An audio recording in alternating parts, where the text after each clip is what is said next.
అందరికీ నమస్తే welcome to Q news నేను రాజు రాష్ట్ర వ్యాప్తంగా డిసెంబర్ 1వ తేదీ నుంచి 9వ తేదీ వరకు ప్రజాపాలన వారోత్సవాలు నిర్వహించాలని తెలంగాణ ప్రభుత్వం నిర్ణయించింది।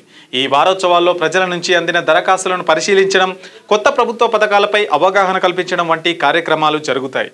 ఈ వారోత్సవాలు ముగిసిన తర్వాతే రాష్ట్ర ఎన్నికల సంఘంతో చర్చించి స్థానిక సంస్థల ఎన్నికలు నిర్వహించాలని మంత్రివర్గం నిర్ణయం తీసుకుంది। అంటే డిసెంబర్ 2వ వారంలో స్థానిక సంస్థల ఎన్నికలకు సంబంధించి నోటిఫికేషన్ విడుదల చేయనున్నారు। తెలంగాణ రాష్ట్రంలో సుమారు 20 నెలలుగా స్థానిక సంస్థల పాలక వర్గాల పదవీకాలం ముగియడంతో ఈ ఎన్నికలపై సర్వత్రా ఉత్కంఠ నెలకొంది। ఈ నేపథ్యంలో రాష్ట్ర మంత్రివర్గం సమావేశమై కీలక నిర్ణయం తీసుకుంది। ప్రజాపాలన వారోత్సవాలు ముగిసిన తర్వాతే స్థానిక సంస్థల ఎన్నికలు నిర్వహించాలని కేబినెట్ నిర్ణయించింది। ప్రభుత్వం తొలుత డిసెంబర్ 1వ తేదీ నుంచి 9వ తేదీ వరకు రాష్ట్ర వ్యాప్తంగా ప్రజాపాలన వారోత్సవాలు నిర్వహించనుంది।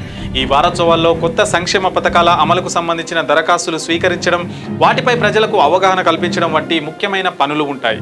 ఈ కార్యక్రమం పూర్తయిన వెంటనే డిసెంబర్ 2వ వారంలో స్థానిక సంస్థల ఎన్నికల షెడ్యూల్ను విడుదల చేసే అవకాశం ఉంది। స్థానిక సంస్థల ఎన్నికల ఆలస్యానికి ప్రధాన కారణం బీసీల రిజర్వేషన్ల అంశమే। గతంలో రాష్ట్ర ప్రభుత్వం బీసీలకు 42% రిజర్వేషన్లు కల్పించాలని నిర్ణయం తీసుకుంది। అయితే ఈ రాజకీయ నిర్ణయాన్ని కేంద్ర ఎన్నికల సంఘం ఆమోదించడంలో సమస్యలు ఎదురయ్యాయి। సుప్రీంకోర్టు ఆదేశాల ప్రకారం రిజర్వేషన్లు 50% మించకూడదు అనే విషయం ఇక్కడ అడ్డు తగులుతోంది।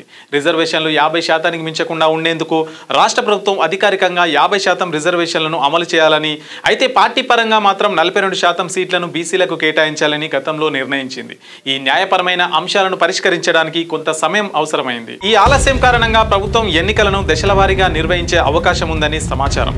మొదట సర్పంచ్ ఎన్నికలు నిర్వహించి ఆ తర్వాత కొంత సమయం తీసుకుని ఎంపీటీసీ, జెడ్పీటీసీ ఎన్నికలను నిర్వహించే అవకాశం ఉందని తెలుస్తుంది। స్థానిక సంస్థల పాలక వర్గాలు లేకపోవడం వల్ల గ్రామాల్లో, మండలాల్లో అభివృద్ధి పనులు మందగిస్తున్నాయి। కాబట్టి తాజా కేబినెట్ నిర్ణయంతో డిసెంబర్ నెలలోనే ఎన్నికల ప్రక్రియ ప్రారంభమయ్యే అవకాశం ఉండడంతో ప్రజలు, రాజకీయ పార్టీలు ఈ పరిణామాలను ఆసక్తిగా గమనిస్తున్నాయి। ఇదిలా ఉండగా కేబినెట్ నిర్ణయాల్లో భాగంగా సౌదీలో మృతి చెందిన ప్రతి కుటుంబానికి 5 లక్షల రూపాయల చొప్పున పరిహారం అందించాలని కేబినెట్ తీర్మానించింది। ప్రమాద స్థలాన్ని పర్యవేక్షించడానికి, బాధిత కుటుంబాలకు సాయం అందించడానికి మంత్రి అజారుద్దీన్ ఎంఐఎం ఎమ్మెల్యే మైనార్టీ విభాగానికి చెందిన అధికారితో కూడిన ప్రభుత్వ ప్రతినిధి బృందాన్ని వెంటనే సౌదీ అరేబియాకు పంపాలని నిర్ణయించింది।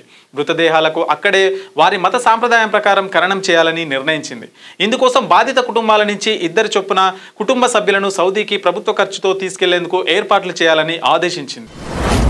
మీ వ్యాపారం అభివృద్ధి కావాలని కోరుకుంటున్నారా? అయితే వెంటనే క్యూ న్యూస్ ని సంప్రదించండి।